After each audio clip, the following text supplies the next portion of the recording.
Next हमारा topic है what makes India a federal country. कैसे बनी इंडिया एक फेडरल कंट्री। देखिए यहाँ से स्टोरी है। इंडिया पहले क्या था, हमें आज़ादी मिली 1947 में। तो जब इंडिया आज़ाद हुआ तो इंडिया में कुछ अपनी स्टेट्स थी, कुछ प्रिंसली स्टेट थी, वो इंडिया में आके मिली।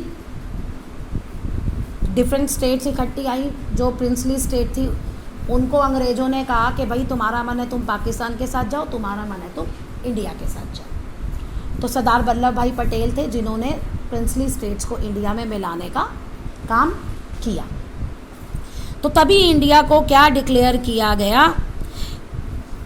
Union of states. ठीक है, फेडरेशन वर्ड नहीं यूज़ किया, क्या किया, India as a union of states. और वो प्रिंसिपल वही फेडरेशन का था।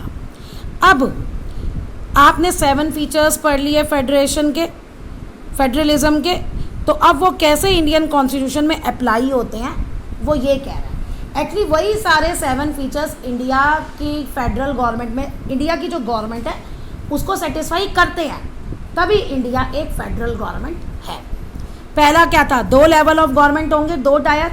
इंडिया में 2 टायर हैं, स्टेट भी है और सेंट्रल भी है। जबकि एक 3rd टायर जो है वो पंचायत और म्यूनिसिपैलिटी के फॉर्म में आगे ऐड किया गया। और इसके बारे में आगे पढ़ेंगे आप, डिसेंट्रलाइजेशन ऑफ पावर, यानी पावर का पहले सेंटर और स्टेट तो था ही, और ज़्यादा डिस्ट्रीब्यूशन कर दिया गया और ये लोकल गवर्नमेंट बना दी गई। सबके अपने अपने डिफरेंट जुरिस्डिक्शन है, मीन्स अपने अलग अलग उस पर लॉ बना सकते हैं सब। ओके, अब देखिए जो किस किस पे लॉ बना सकते हैं, यही हमारा मेन था। जो पावर है वो कैसे डिस्ट्रीब्यूटेड है। पहली जो है वो यूनियन लिस्ट है। यूनियन लिस्ट में वो सब्जेक्ट है जो नेशनल इंपॉर्टेंस के हैं, जैसे defence, foreign affair, banking, communication and currency. इन सब पे कोई भी अगर रूल बनाना है तो कौन बनाएगा, central government. They are included. वो इस लिस्ट में क्यों है, क्योंकि इसे यूनिफॉर्म पॉलिसी चाहिए, मतलब पूरी कंट्री के लिए एक ही चलेगी।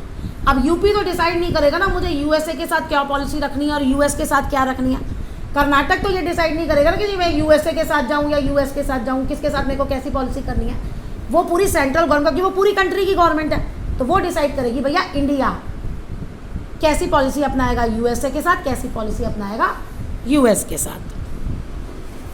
अब इसमें union government alone make law, सिर्फ यूनियन गवर्नमेंट ही इसमें लॉ बना सकती है। दूसरा आता है स्टेट लिस्ट, नाम से ही पता है। स्टेट लिस्ट यानी वो सब्जेक्ट्स हैं जो स्टेट और लोकल इंपॉर्टेंस के, जो स्टेट के लिए है। जैसे पुलिस तो स्टेट का ही मैटर है ना। ट्रेड, व्यापार करना, commerce, agriculture, irrigation. State governments जो है वो इन सब पे आपके बना सकती है लॉ। ठीक है, both the union as well as state government can make laws on the subject mention in this if conflict. ये कौन सा आ गया, इफ कॉन्फ्लिक्ट अराइज। हाँ जी, यहां से आपका तीसरा स्टार्ट हो रहा है कनकरेंट। देखिए कुछ ऐसे हैं जिन पे ना जो स्टेट के लिए भी इंटरेस्ट के हैं और जो सेंट्रल के लिए भी इंटरेस्ट के हैं। जैसे एग्रीकल्चर स्टेट के लिए भी इम्पोर्टेंस है और एग्रीकल्चर एज अ नेशनल पूरी इंडिया के लिए भी इम्पॉर्टेंट है। तो उस पे दोनों गवर्नमेंट लॉ बना सकती है। लेकिन अगर कोई कॉन्फ्लिक्ट आता है तो जो स्टेट गवर्नमेंट कहेगी ना, जो सेंट्रल गवर्नमेंट कहेगी वो चलेगा, स्टेट गवर्नमेंट का नहीं चलेगा। ये ऐसे जो होते हैं उनको हम कहते हैं कनकरेंट सब्जेक्ट्स। ये जो मैं पढ़ा रही हूँ ना, यहाँ से क्लियरली इसे अलग लेना, बुक में कनकरेंट नाम नहीं है भाई, स्टेट गवर्नमेंट है, तभी मैं पढ़ाते पढ़ाते रुक गई थी। ओके, आप यहाँ से ये अलग अलग देख लेना। कनकरेंट लिस्ट एक अलग आएगा, 8th क्लास की बुक में आपको बहुत अच्छा मिल जाएगा। 8th क्लास में पार्लियामेंट है, why do we need parliament, ऐसे कोई चैप्टर है उसमें मिल जाएगा।